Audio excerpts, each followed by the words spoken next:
and welcome to the Flix Forum podcast, where each episode we go back and we look at a Netflix original in the order of release. Today, we have Netflix 176th film from 2019. It's the Japanese crime thriller, The Forest of Love, or in Japanese, it's Ai-naki mori di sakebe. It's directed by Sion Sono, stars Kippei Shiina, Kyoko Hinami, and Shinnosuke Mitsushima. I'm Jesse, and I'm here with MJ. How are you? I'm good. You almost introduced yourself. I did, yeah. Before the director and cast, and I enjoyed that. Like, yeah. Just by the way, you're listening to my podcast. I'm Jesse, and this is the cast and the crew. Very nice. I liked it. I threw myself with the translation. I was like, oh, I need to go straight into introducing You did so well with the translation too. Jesse just sat there for a second with his head in his hands, just so you can all see. Oh well. That's what we do. We do it in one take. So we do. That is the beauty of it. Hey, by the way, this film, I had to type in the full word forest before it came up in like the 9 options that I could have to choose a film. Netflix really was hiding this one from me. As we chat, probably we might discover some reasons why too, because I don't know if this is necessarily something you want kids finding sitting at the top of the thing if they're typing in forest. Well, it's rated R, right? So it's I'm assuming if you've got some sort of parental lock, it ain't coming up anywhere. You'd really hope. Someone's getting fired for that algorithm if they do. True. And as always, we probably should put it out there that if you haven't seen this, give us a pause and come back later, because we're going to go into a bit of depth and ruin some things, I would suggest. So give us a pause, because we're going to lead into our fast flicks with our quick summary. So MJ, what's your fast flicks for The Forest of Love? Oh, this was hard. This was a hard fast flicks to write. To do an elevator pitch for this film was difficult, but I've gone with a mysterious con man woos a group of young amateur filmmakers amidst the backdrop of unsolved murders happening in the town. Yeah, nice. So I think I completely agree. It's very tricky, and I think I've very similar in ways. I've said a con artist weaves his way into the lives of women and a group of aspiring filmmakers with dire consequences.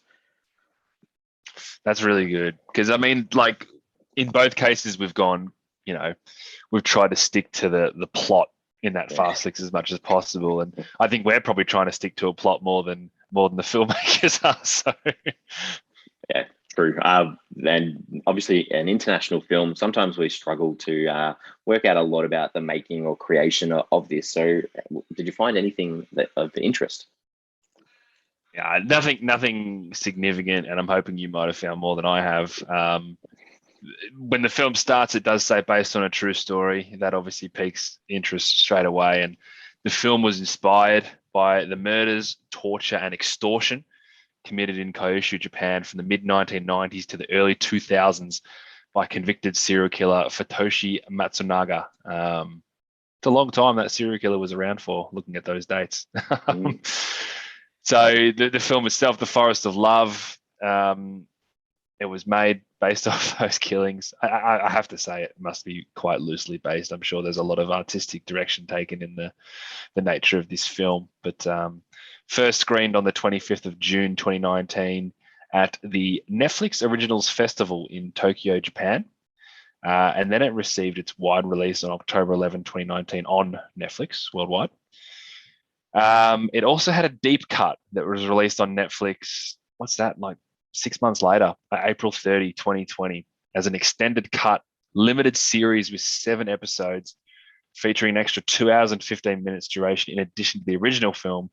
So the total runtime for that is 278 minutes. So this is a beast. Obviously, they just had a ton of footage, and there's enough love for it, enough coherence, I have to say, to put it all together into basically not even a mini series. 7 episodes is just like a proper series.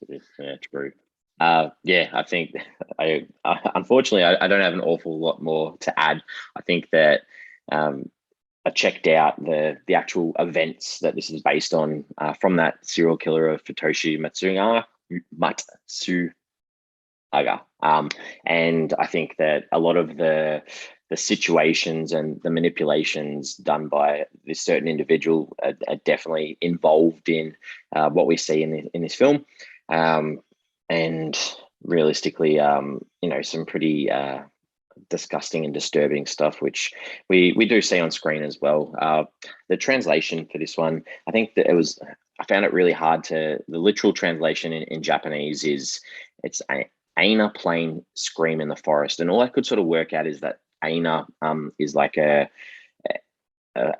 sort of like a cultural part of Japan. They have different sorts of words and terms for areas or people. And yeah, I guess scream in the forest is something that you sort of probably gives away a bit more than the Forest of Love does. And in Spanish, it's sort of called Bloody Forest or the Forest of Blood as well. So not a lot more literal sorts of things, I guess. But yeah, I don't have much else to add because it was very hard to find much on this one. Yeah, Forest of Blood actually just fits it so much better than the Forest of Love. And I guess there's a look. I get why they both work, but you do feel a little bit misled watching a movie called The Forest of Love. Like that's almost like a rom-com title. True. You know? We'll talk about it a bit later. I think it does make sense, but obviously, yeah, I think it does. They could have gone with a different title.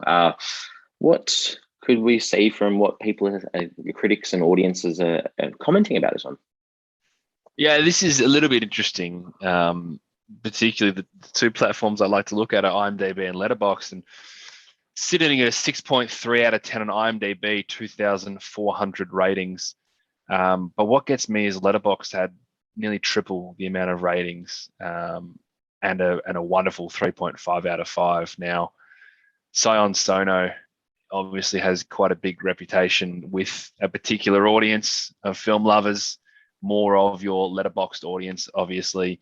Reading some of the reviews on Letterboxd, people gushing about him, people basically talking about how a Sono release for them is, you know, like a marquee event in their house and things like that. So it's so different to so many of the other Netflix originals that we've seen, in the sense that Letterboxd generally doesn't like the movies as much because Netflix is a lot of the time making these really sort of generic movies to try and please a lot of people. And in this time, they've gone with a very much an artistic, very much an independent filmmaker who's quite well known in some circles. And that's how you've got these sort of numbers. Good. Yeah. The critics like this as well. It sits on 100% on Rotten Tomatoes, which is extremely high. It's only on 11 reviews, but a lot lower from the audience. Still over 50 had gone on there, but it sits at 60%. So I guess overall, you know, anything that sits above 3 or, 3 out of 5 or 6 out of 10 is doing pretty well. Yeah, 100%. All right. Lead us into your early thoughts on this one. This is fascinating. I cannot wait to hear your early thoughts on this one as well. This movie was not for me. I worked really hard through the first 45 minutes in case there was some interesting logic within the plot. And I think sort of the experience for me, every 15-minute period passed and I started to realize more and more what this movie was about. And I feel like maybe with knowledge of Sono's work, I would have gone in with entirely expectations. I don't know. But either way, for me, the self-indulgent, nonsensical, non-rational, and eventual torture porn made this. It was an excruciating watch for me. I've never been so close to wanting to turn a movie off that we've done on the podcast, I don't think. Interesting. Yeah, earlier in the week, I was kept messaging. I'm like, have you watched it yet? When are you watching it? Are you watching it tonight? So you messaged me, and I was 45 minutes in, and I had to stop because not for any other reason than I had to go to bed, and I knew I probably wasn't going to get a chance to watch it in one hit. So when you first messaged you, I didn't even reply to you because I didn't want to tell you that I'd started it. So yeah. Anyway, go on. I think it's massively over padded at times. But there's something about it that still kept me engaged, and I can completely understand your comments. And I think I still don't know whether I'd want to spend more time with these characters or watch that deep cut to get further understanding of the events. And it's definitely not perfect, but it's still worth the watch. It's something that's stuck in my mind. It's something that I'm not going to forget in a long time. And even 5 days after watching it, if someone's like, "Oh, what was the last thing you watched?" I'm like, "I watched this weird ass Japanese film," and then it sort of builds into that. So it's all over the shop. There's horrendous things on screen, but there's still a part of me that's it stayed in my mind for 5 days later, and it hasn't been a negative thing in my mind. It's been like, I want to check out more of this guy's work, or I just keep thinking about the characters and thinking about situations that they're in and parts of the film. So to me, if it's left that impression on me, even if I don't agree with a lot of the stuff I saw on the screen, it's still something that I can't necessarily completely slam, I guess. Well, I think we need to talk about this then. That's where I think we need to go into it. I want to as well. I mean, I don't think it stayed with me. I was pretty dismissive of it. We'll get to it. I can pinpoint the time where I was like, I'm done with this movie. But I'm very keen to talk about it still. Good. All right. Well, we talk about characters, and is there what do you want to start with? Because this is it's a sort of like an ensemble almost. It's hard to pinpoint, I guess. Yeah. But you've got 2.5 hours in a movie. You spend a lot of time with, in this case, probably like 6 to 8 characters. I think there's one character I want to talk about. The rest, I'd probably rather take your lead because I think you've probably got more to say. But the Joe Murata character is the one I want to talk about, because the prevailing notion of this film that makes this concept work in any way is that Joe Murata is so desirable in every way, to women sexually, to men aspirationally, to basically every single person. He seems to be the answer or the ticket to all of your dreams. And if you're trying to make a film about this kind of man and the following he has, then you kind of need to show me a man that I can understand would be like that. He basically is a con man, so that's fine. He leaves these lives behind him completely disheveled. And I can buy that. I can buy that actually happens. But there wasn't one example, there wasn't 1 second of screen time, one tiny emotion that made me believe that this guy was that man. I don't understand this character. I don't understand how he's drawing people to him like moths to a flame. It was far too big a leap for me to make to believe it. And initially, I was working so hard to put these pieces together, and I eventually just had to give up because they weren't going to try and do that. And that was really difficult for me. I could not see one little bit in him that was he was disgusting. He was the definition of disgusting. There was not one redeeming quality in this character. And you're making a film about this, and I had to be like, okay, why have they decided to make it? There's no one that's going to connect with this character. So they're purposely making a character that all the characters in the film idolize, but the viewer at home doesn't see that at all. And I don't know whether they're obviously they make him a pop star. That's the one thing that he actually is he's a singer, I guess. And he's a con man. Yes, he's a singer. And I think that you had to try, and this is me just trying to work out what's the point in, and I'm always on the show going, I didn't connect with the character, so I didn't like the film. But this is a character that I didn't like, but there was more to it, me trying to be like, okay, why have they purposely told us that he's a piece of absolute shit, but everyone loves him? And I don't know whether it's trying to show that through this idea of love. The title's The Forest of Love, and he sings songs about love, and the idea is that these women love him, and towards the end he wants, he needs to know, do you love me? This is the idea, is that he wants to be loved, and realistically he doesn't have the ability to love anyone but himself. He is so into himself and into abusing people that yes, he admits to doing bad things, but we see this right at the conclusion. He's a coward. So he's this definition of this person that, you might be good looking, you might be popular, everyone loves you, but that's not what we want in love. Love is more a thing between two people, or between multiple people, where there's backwards and forwards and respect and things like that. And this doesn't happen through this character. So I'm not sure whether he's that critique or that skepticism of what love actually is. I don't know if that's what we're going with, but yeah, I agree. There's nothing in this character that is engaging or wanting to get the audience on board.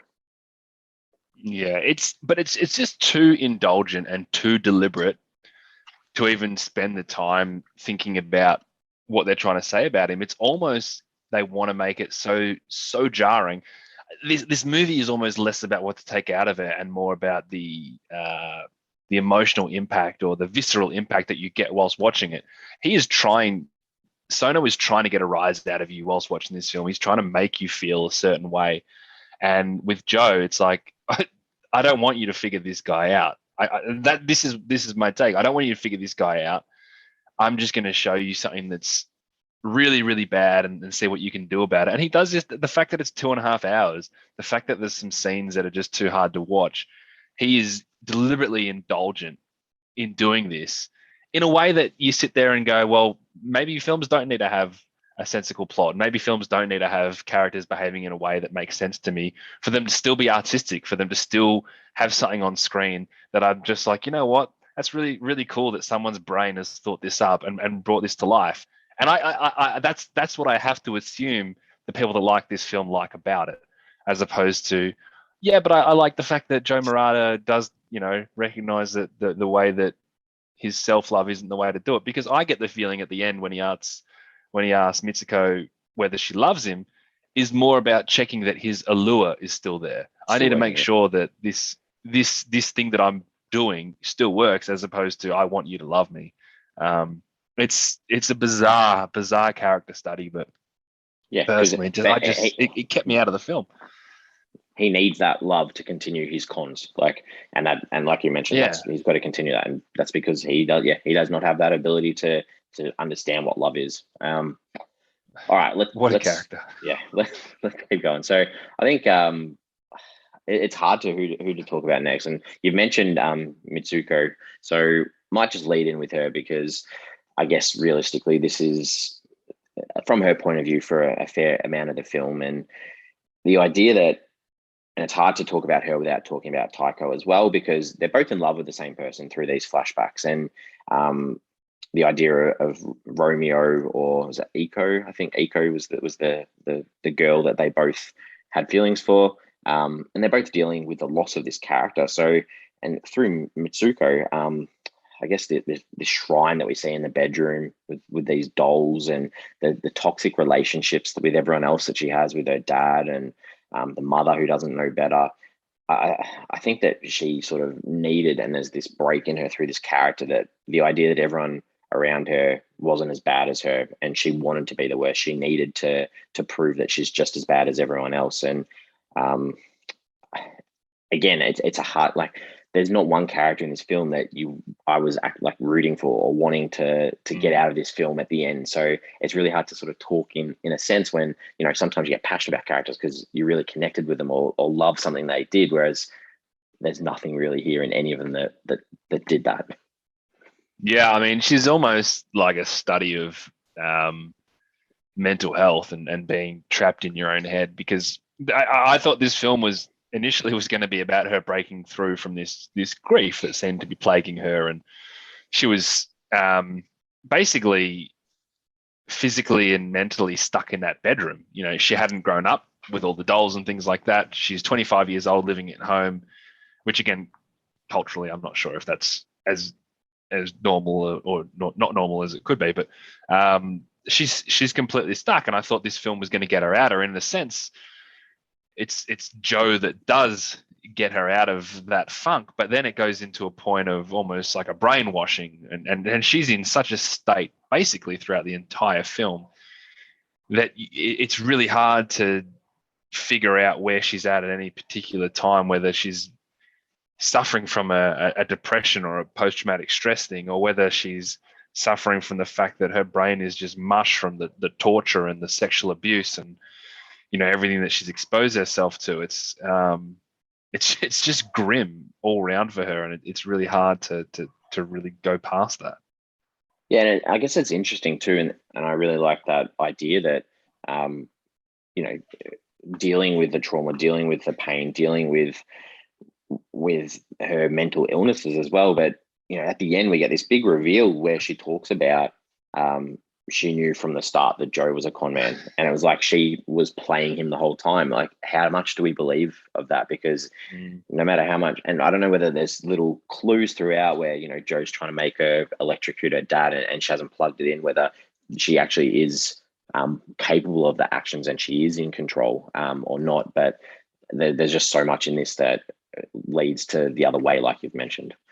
I got big thoughts on the final essay scene as well. That we'll get to in the scenes, but it just, whether it's right or wrong, it felt like an awful way to do a reveal. Someone literally writing down a letter to explain everything that's happened, basically so the audience can figure it out. Pretty cheap. Tycho, let's talk about Tycho a little bit. I think, again, this is a character that's dealing with trauma, and the way that they actually frame Tycho is really well done. I think that every shot, she's always removed from everyone else, always on the side, always in the background, sort of wallowing in this sadness that she's feeling and dealing with this loss of Romeo or Aiko.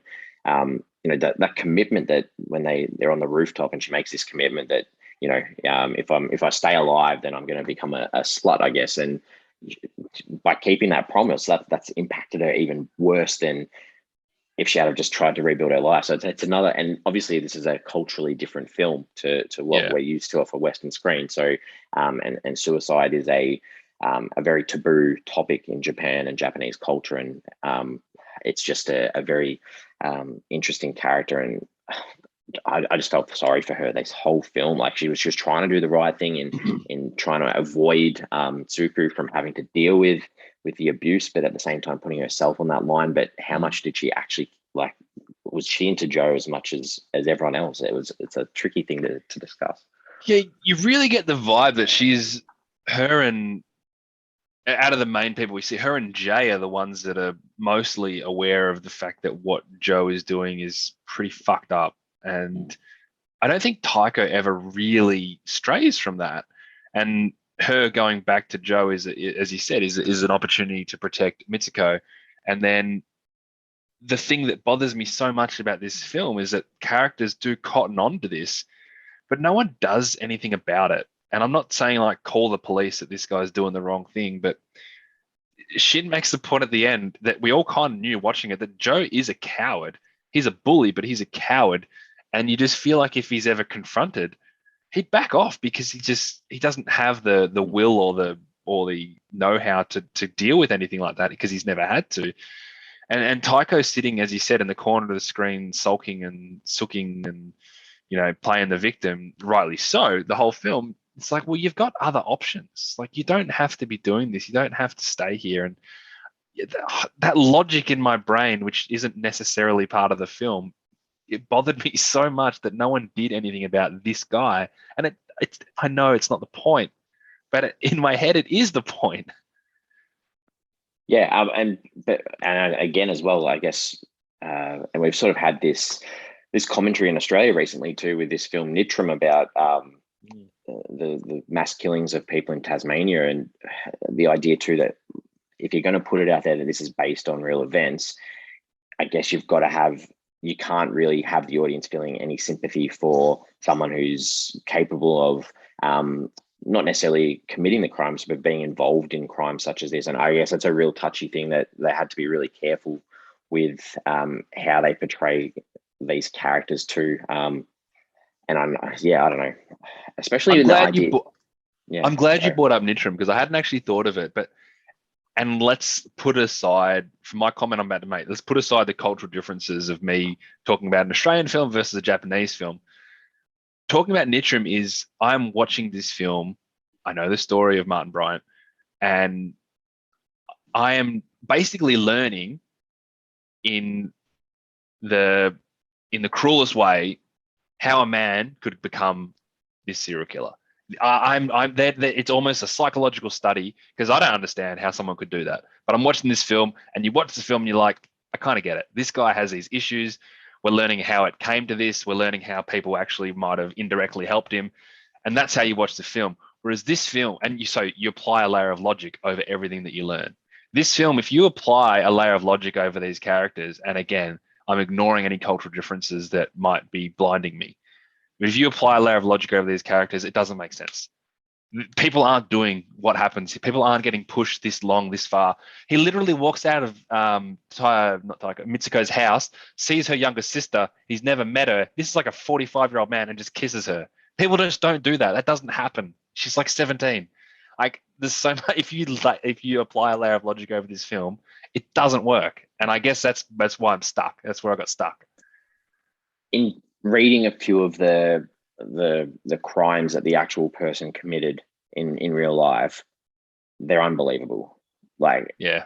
unbelievable. So I guess you've got to have some unbelievability to, and it's this, like Nichiren was a great, like you mentioned, a study of how it gets to that stage. That this wasn't trying to do that at all, because we started off with Joe being a complete asshole from the start. So it's just a real tricky thing to try and work out what they're trying to achieve in making this, because they're not.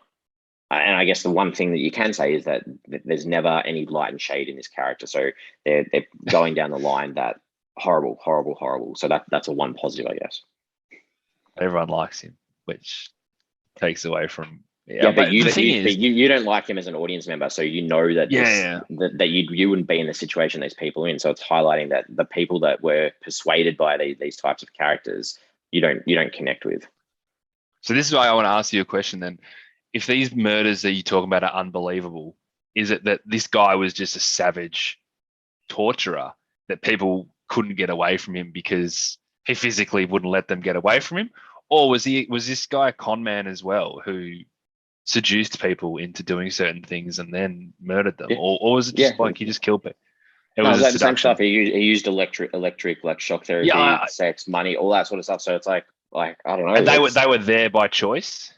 Yeah, and you've got and I'm guessing we haven't really spoken about Shin, but the Shin sort of, from what I can gather, sort of he had a bit of an accomplice sort of partner, but I think possibly female, that sort of was involved in allowing things to happen. And Shin obviously, I'm not trying to ruin anything, but Shin is obviously more involved than you're not ruining it. You've led to believe throughout the film. So I think they've just tried to make parallels that possibly haven't necessarily worked, but I think I sort of understand what they've tried to do, even though it's completely out there, because they want you to be like, I would never be in that situation myself, but people have. Yeah. Okay. Yeah. No, this is good. Yeah. It did. I don't know. I haven't really got too much else to say about any other characters, I guess. But did you want to talk about Shin? I wanted to see what you had to say about Shin, because I'm stuck on him as well.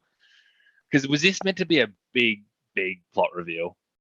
I think so. I think it was just taken in so easily off the streets by some filmmakers, and then you've got the idea that so he's obviously a manipulator straight off, because he's a virgin. Is that what they're trying to say?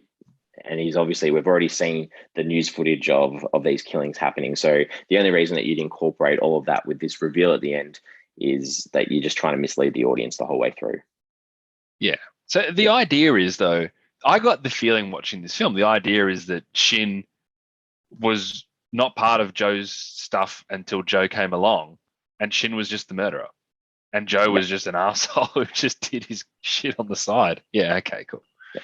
Yeah, that's exactly what I don't buy it. So at the end of the day, Joe isn't the serial killer they're talking about. No, it's shit. Yeah. I don't care. I don't that was just a bad reveal.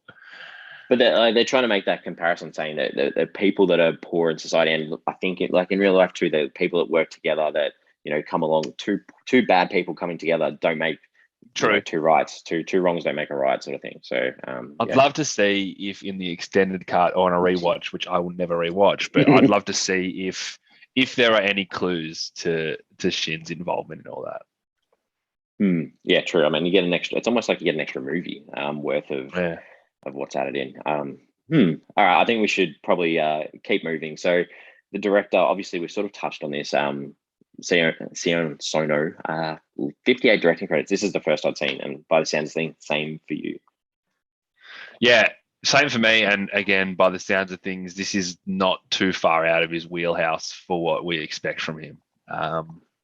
This is kind of his thing. He's a bit off center, and I don't necessarily think it's always such a gore fest, but he just does things his own way, and he's an artist in that sense. Yep. All right, scenes. Is there anything that you did like in this? There are. Look, firstly, the recurring Pachelbel's Canon song that played throughout. I just really love that. I've always loved that piece of music. So it was really nice when it came on, and I thought it was going to be the link to Romeo throughout the whole thing. It just turned out it was more like a Mitsuko dream sequence thing. But anyway, beautiful piece of music. Really But like that is all to do with Romeo. All to do with Romeo, because all that is. Yeah, anyway, true. It all ties back. Yeah. I thought the sleeping medicine on the building was, whether I liked it or not, it was definitely memorable. You got to bear in mind this is before a lot of the other shit had happened.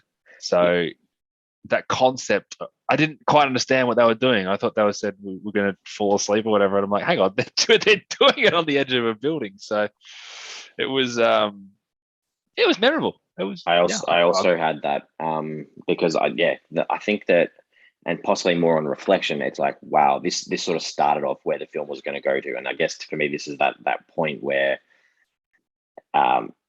after the camera looks down on the ground on those that have fallen, I was like, it was just a very impactful shot and sort of made me go, okay, this film's gonna it's gonna be a journey somewhere. Yeah. Not to mention, it did annoy me that Taiko's leg just looked like she was stretching her quads. Like they could have done a better job at mangling her leg.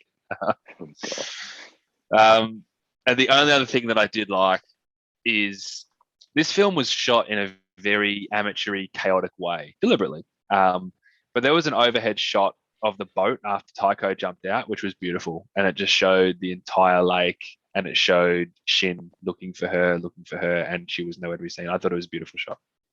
Yes, I completely agree with that one as well. I think that was well done. I don't have too much. I think that the ease they could show of Joe making his way through the women. So you had that, there's this short little clip where he's like with Taiko, then the sister, then the mum.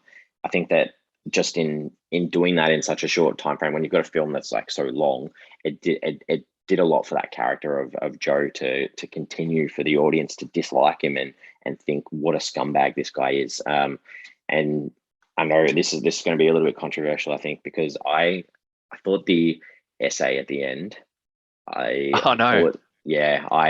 think I really needed it. And I'm not saying that it was well done, because I know like a plot dump or at the end of a film just to sort of reveal everything to the audience. I just think that the way that this film was put together in the non-linear structure, where you're trying to keep track of what's going on the whole time, it's not necessarily a great technique. But for me to have some finality with this film, I really needed that essay at the end, because it did bring things together for me. Otherwise, I probably would have finished the film with too many. Like, I've still got questions, but I would have had way more questions than I did. So I think it really needed that at the end. So is that your last scene that you want to talk about? That's good, because then I can. Yep. So I want to keep talking about that. So you make a good point about obviously the plot dump being just a cheap, sloppy way to reveal things. But the thing that combined with that I didn't like is that it just didn't seem like a very good reveal anyway. The whole thing of her getting sucked into this entire whirlwind was based on Taiko saying you need to get a scar and move on, and like a real throwaway kind of line in a bit of a fight that they had. That was what inspired everything to happen. So basically, the demise of her the demise of her entire family, which she didn't really like, but it was. I didn't buy it at all. Not to mention, I felt a bit cheated by the way that they did that. I was hoping it was going to be like a little diary entry that she'd written everything that had happened. And by the way, I've also sent this to the cops or something like that. That's what I was expecting. But yeah, that's the other reason why I didn't like that. I get what you're saying. And at this point of the film, you and me are in entirely different places as well. So It's worth pointing that out. I'll talk through the scenes that I didn't like, and I'll do it in chronological order so you can get a sense of where my head was at the time. I'm probably going to match up with you with. I'm guessing that we're going to have similar things that we didn't like. Well, I do. Let's be honest. I'm not a psychopath that's going to sit there and be like, "Oh, I love that." I wrote a bunch of things trying to be like, "Oh, I don't understand why they all like this Joe Murata guy. I don't understand why they like him." And that all culminated in the scene that I spoke to when he walked up to Amy and just kissed her. That's when I was like, "What is going on? Who is this man? And why is no one putting an end to what the hell he is doing?" Anyway, That got me. And you can see if you again and you know the vibe and you know the tone, then it's probably not as bad. But the next thing that got me was when they were having a meal with the filmmakers, and like he's spitting into Mitsuko's mouth, and the line, "All you need to do is keep eating my spit and semen," was just, it's just didn't need to be in the film. When they trashed the bank, it was just bizarre and strange and poorly done, I thought. But then we get to this point when he was slapping Fukami, asking him to show emotions, and then he eventually starts belting him. That was the moment that I wanted to turn this movie off. And that was an hour and 16 minutes in. So it's halfway in. And that's when I realized that this film wasn't turning around. This is what the film was. And I did not want to keep watching it. Yep, I hated. And so I got to a point. I hated every moment of him on that couch in that fetal position, just copying it without. And it's all builds in that. I know it gets in that character of Joe that you've got those around that are just like, no, we love this guy. This is what you need to do to be a part of his world. And that was a throwaway scene for me. So that's when I got to the point where, because I jot down notes when I watch the movie if I like or don't like a scene. That's when I got to the point where I said to myself, I'm not going to write anymore. This, because I could go about this all day. And realistically, that last hour and 15 minutes, I could tell you one thing in every single scene that I didn't like. But then I had to write down two more things, because when Jay died, I literally said, like, what the fuck? Why is he dead? Why did we just kill this guy? And that was compounded with the fact that, why are we watching him being cut up? And again, I didn't know that's where the film was going. And then when it kept happening and there was like 6 people, we cut everyone up and we pull all their intestines out. I didn't know that was happening. Didn't need to see it once. Didn't need to see it 6 times. I had a lot of trouble. I had so much trouble. Yeah, the Jay murder, like, I was sitting there going, no, this can't be happening. They can't be doing this. Like, and like it makes sense. Like, if you're in on this film and you're like, this is what the lengths that Mitsuko is going to go to for Joe. And obviously the reveal at the end is like, maybe this is more a part of her, is that she's just ready to get rid of people. But I like, as soon as he was dead, I was like, what the hell? And the disposal of the body as well. And I know that the whole process they did with the dropping or making the miso balls, that's what the guy in real life did. And I get all that you're showing a real life story, but on the screen, you know, these types of scenes, and I've said it before, they're so much more impactful when you cut away or you fade to black and things like that, because you let your imagination run wild with what's going on rather than seeing it. Look at the Blair Witch Project. You never even see the Blair Witch. It's terrifying. Yep. All right. So a couple of other things, like, to me, the flashbacks of the girls in school, the pure white uniforms and the dancing around like virgins and the innocent souls, it was just way too much in your face for me. Like, through the dialogue, we got where these characters are at. We didn't need to see them at school, and that highlighting that innocence was just too much. Like, and in the extended cut, there's going to be, I'm guessing there's more of that. You're right. And like, it was just too much, and it was more than enough as it was. And the first one scene that sort of really like made me sort of question where we're at was Joe with Tycho, when, you know, he's biting her and he's got that fake gun and the fake knife and the electricity sticks, and the idea that, you know, they're trying to make you believe that he's that murderer that they're all looking for. I just felt that absolute terror of what Tycho was feeling, and I just felt yuck. I was just like, that scene was just not good. Good call.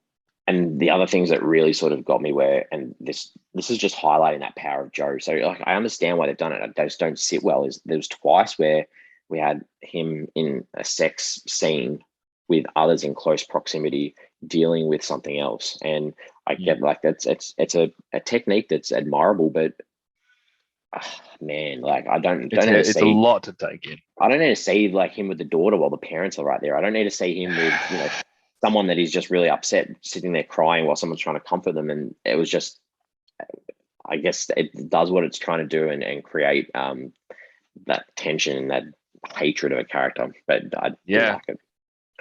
Yep. I like what you said there. All right. Themes and some ideas. So I'll kick off here with, there's a bit in here, and and I think that we're probably like happy to disagree and tell me that I'm completely off the track here.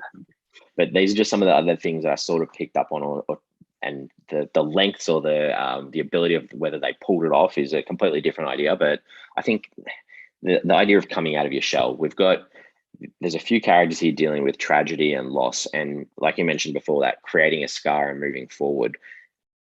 That's obviously that point in Mitsuku's life where she's like, okay, this is where I'm turning and I'm doing something different because I've got such hatred for this Taiko, all because she stole the love of my life, and we see those parallels through the idea of this Romeo and Juliet story too, where there's a lot of things from the Shakespeare story that are included in this, and yeah. The other, I'm hoping that the main message of this film is the toxic men that are in this film, the hungry, ambitious, the bullies, Joe, Mitsuku's dad, obviously Shin as well, and their focus on things that aren't necessarily that important in life, like the idea of honor and reputation of the name. Like Mitsuku's dad did this one scene that really got me, was like, she's lying on the floor, nearly killed herself, and he's like, call the ambulance, but make sure the lights and the sirens aren't on, because the worst thing in the world would be the neighbors to see this. Not that my daughter might be dead, I just don't want my family name to be ruined. And the other, like that desperation of filmmakers, like you've got this little mini film that's being made inside the film, and obviously it's all right to have passions and things like that, but the idea that you can't do anything, that you can't just do what you want because you want to make a movie. Making movies isn't total freedom. And maybe that's a bit of commentary on this film too, is that I've got the freedom to show people chopping up bodies. I've got the freedom to show mass gore and violence because I'm making a movie with Netflix. Anyway, yeah. I've got a full license. Yeah, that's actually, that's a good take. And what's that line that Maruda keeps talking? Movies are life. Probably not a direct translation of what he's actually saying, but the idea of it's like, no, everything that happens in life is movie. And here Sono is sitting there making a movie about something that actually happened. As disgusting and as distasteful as it is, it happened. So I'm making something that happened. So you can't hold me against it. So I don't mind that. I think thematically this film takes a back seat to what I'm probably maybe being a bit too harsh, but I think there's an artistic indulgence that sort of overshadows any messaging he's trying to really give away in this. But it's pretty hard to swallow at times. But he's got that power and that license to do it, and it's almost just like, look how far I can go. How much can you take?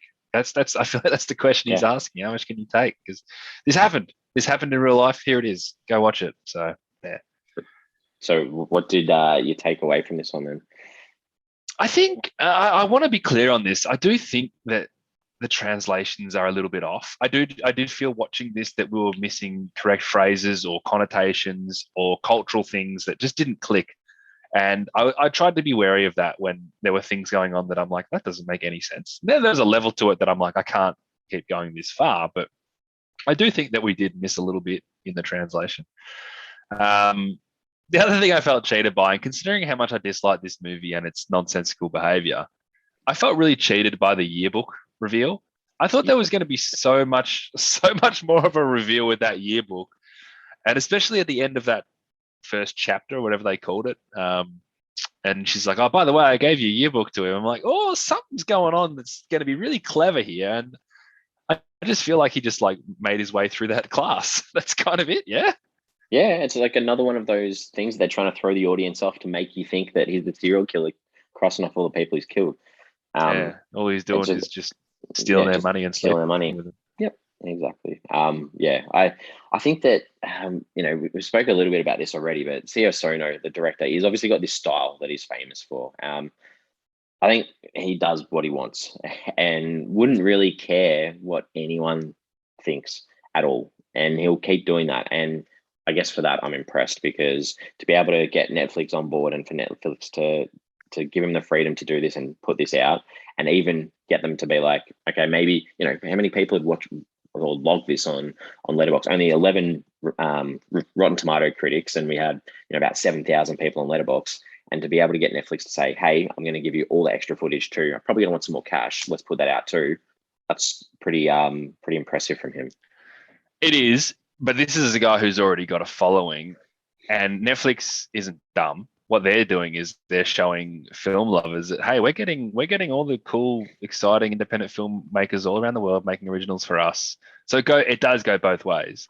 But you're right. I mean, he doesn't get this opportunity today if he doesn't have the reputation and the following in the first place. Yep, exactly. Did you have any questions that you wanted to ask? I have two. One of them, nice, straight, simple question. Did you want to see Shin kill Maruta? Shin kill who? Kill Joe Maruta at the end. Did I want to see him do it? No, because I don't. I wanted to see that man die. I think that would have been too easy an end for him. Like, it would have. You're right. It's just like, oh yeah, so I've actually crossed paths with a serial killer, and this is how I'm going to die. Like, I want him to have a death that's more fitting, and I think that one of my questions might lead into that in the final couple of shots with it would have helped me breathe easier, but you go on if you're going to lead on. So obviously the Romeo's in that forest, or Romeo's following these people around, or Romeo's always been a part of Mitsuku's life, I guess. And so the forest of love, and is she just going to haunt the two of them from now on, like Joe and Shin? That's a good question. You know, the funny thing is, I was actually thinking there was going to be another reveal that Joe deliberately killed Romeo. I thought that was going to be something that we discovered, and that he literally has been like picking off all these girls since the time they were still in school. That never happened. But I didn't know whether there was that connection between Shin and Joe and Romeo, because I'm going to say no. I didn't get that vibe. Because the girl in the car was Romeo. Yeah. True. And yeah. So I don't know. It's an interesting way to end after what we've seen, and then obviously there was the stage of the performance of the Romeo. That was nice, actually. So an empty stage though. They're all done. They're all gone. Yeah, they're all gone. And I'd just like to have some. Yeah, I mean, they've obviously put that in there for a reason. Like, it could have been, they could have just driven off into the sunset, but you've got Romeo there again, so they've obviously got some reasoning for that. Yeah, actually, I don't mind that. You're right.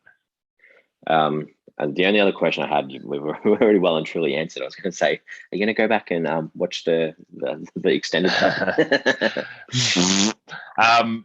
Look, I also wanted to, if we sort of talked about this as well, but if this is based on this true story of the serial killer, and we discover that the serial killer is Shin, then effectively the Joe Murata story has nothing to do with that. But you've answered that by looking into the actual killings and realizing that they've almost fused those two characters together to highlight what they all did. But then, in a sense, as Shin said, Joe actually didn't kill anybody. He never did. He got other people to do it for him. True. But yeah, obviously the con artist type of things. Yeah. That's where they've sort of come in together. Yeah. Good. I think we're almost done. We're ready to wrap it up and give it a rating. I'm very excited to hear your final thoughts. Look, I am just on a completely different level to a filmmaker who brings ideas like this to life. And maybe that makes me sheltered. Maybe that makes me a bit naive. But if that's the case, I'm still really comfortable with it. There's a level of narcissism in this film, and that's born from a mind that I can't connect with. I love movies, as you know. I love a wide range of movies. I'm not just stuck on one or two genres. But where this movie went rarely ended up in a place that I was happy to watch. And there was an artistic, auteurish flavor that I could recognize. And it's for that reason that it still gets 1 star. Yeah. I think this for a movie where there were more scenes that I didn't like than I did like, I still found it engaging, and I still felt like I went on a journey, and it was something that stayed in my mind. And that journey is definitely hard to stomach at times. But but like you've sort of meant, like there is a good artistic side to this, and at the end of the day, I'm not sitting here going, I wish I never watched that.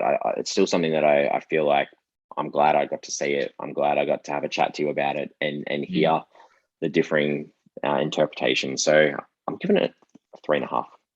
Oof, 3.5. I was expecting 3. I'll give you that. Okay, 3.5. Yeah, good I'm score. going. 3.5. I think that's about right. I can't. 3.5. I'm sticking with 3.5. So yeah, it's all right. You're right. We're on socials. We have Twitter, Facebook, Instagram. Give us a follow. I just want to put out there, what are some recommendations from the director Sion Sono that aren't as graphic and as violent, or anything? Or are there any films that he's done that aren't like that? It's a great question. Yeah, put him out there. What are his best films that we should be checking out? Yes. So and if we don't like this, should we check them out? Is there anything that would be worth watching?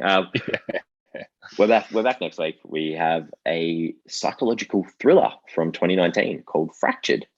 It's directed by Brad Anderson. It stars Sam Worthington, Lily Rabe, Stephen Tobolowsky, Adja Ander, and Lucy Capri. So that's what we've got next week. You could argue this was a psychological thriller, so I hope Fractured goes in a slightly different direction. Sam, we can't go wrong with the guy from Avatar. Sammy. Hey, he's Aussie boy. Yeah, true. And the lead, obviously, having his name first. Yeah, and he's in the poster too. Oh, good. Got the right one. All right. Well, as always, it's very nice to be able to discuss, even if I apologize, you've wasted a good chunk of your week watching and discussing this. Jesse, I'm more than happy to watch these films, and the only reason I would have wasted it is if we didn't get to talk about it. I felt for half an hour after this film, I hated my life for a little bit. Like that's the kind of mood that it left me in. I was in such a dark place after watching this film. If I didn't get this chance to debrief in some capacity, then I would have been disappointed. But I love talking about it. It feels like there's a space for this film and these types of films, and I want to be part of that conversation in some capacity. Sound exactly how I sounded after we did that the Indian one about the couple. Well, that's a good comparison because, like, what's a worse male character, Joe or the main guy in that film? That's a very good question. There's more of a sense of realism to the Indian film. You could argue that this guy is so almost fantastical, but I don't think I've ever seen a worse character in my life. Suggest a double feature of these two films at the Astor or something. Oh, jeez. Feel pretty ordinary after that. That would be rough. All right, we're out of here. I'll see you next week. See you then.